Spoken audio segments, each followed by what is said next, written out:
يا بدع الورد يا جمال الورد، من سحر الوصف قالوا عالخد، الورد الورد يا جماله.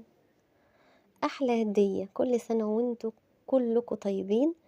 بهدي وردة لكل حد قلبه طيب، قلبه أبيض. ياريت سنة جديدة كل واحد في قلبه حاجة لحد يصفيها من ناحيته ويسامحه. وكل سنة وانتوا طيبين وبخير دايما يا رب، ونهدي بعض